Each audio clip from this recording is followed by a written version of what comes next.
Hi friends, இன்றைக்கி காலையில் என்ன சாப்பாடுன்னு சொல்லி பார்க்கலாம் வாங்க வீடியோக்குள்ளே. இன்னும் காலையில் வந்து தோசையும் அப்புறம் வந்து இட்லியும் சிக்கன் குழம்பு தான். வாங்க வீடியோக்குள்ளே. சூப்பராக சிக்கன் குழம்பு ரெடி ஆகிட்டு, சிக்கன் குழம்புக்கு எண்ணெயில் எடுத்தான்னு சொல்கிறேன். அப்புறம் வந்து தோசை ரெடி ஆகிட்டு இருக்கு. சிக்கன் குழம்புக்கு எண்ணெயில் எடுத்தான்னு சொன்னானா, சிக்கன் குழம்புக்கு நான் எண்ணெயெல்லாம் எடுத்தான்னு சொன்னான்னா, ஃபஸ்ட்டு முதல் சட்டி வச்சுட்டு கொஞ்சம் எண்ணெய் விற்றுட்டு பட்டை கிராம்பு இதெல்லாம் போட்டு நல்லா வதக்கணும். அப்புறம் வெங்காயம் போட்டு நல்லா வதக்கிட்டு, அப்புறம் வந்து மிளகு வந்து 4 மிளகு போட்டு அதையும் போட்டு நல்லா வதட்டிட்டு, அப்புறம் வந்து இஞ்சி பூண்டு ஆட்டு வச்ச இஞ்சி பூண்டு கூட நான் எண்ணெயெல்லாம் போட்டேன்னா பெருஞ்சீரக பொடி பட்டை கிராம்பு எல்லாம் போட்டு தான் நான் அரைக்கி வச்சுருந்தது தான்.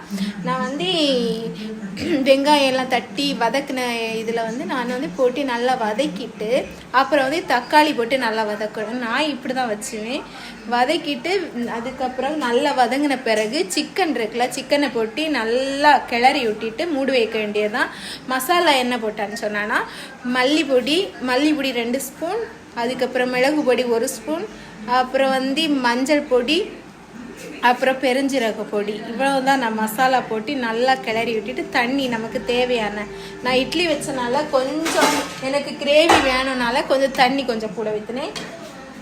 அதில் நம்ம வந்து தண்ணி வந்து கொஞ்சம் தேவைகளவு தண்ணி ஊற்றிட்டு நல்லா கொதிச்ச வச்ச பிறகு சிக்கன் குழம்பு செமையாட்டி நல்லா மணமாட்டி சிக்கன் குழம்பு ரெடி ஆகிட்டு, நான் வந்து என்னது மல்லி இலை எதுவுமே போடலை, நான் இல்லை அதனால மல்லி இலை எதுவுமே போடலை.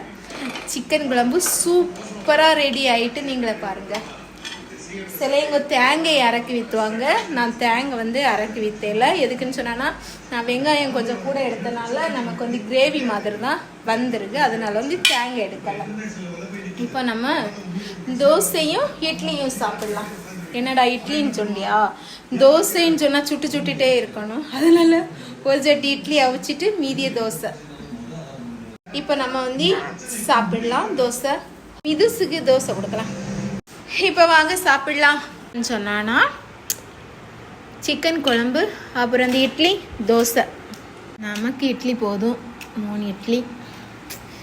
மிதுசுக்கு 3 தோசை, மிதுனுக்கு தோசை வச்சு கொடுக்கலாமா?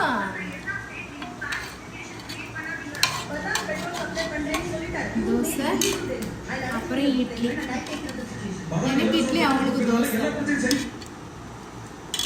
வாங்க சாப்பிடலாம். உங்கள் வீட்டில் என்னன்னு சொல்லிட்டு கமெண்ட் பாக்ஸில் கமெண்ட் பண்ணுங்க.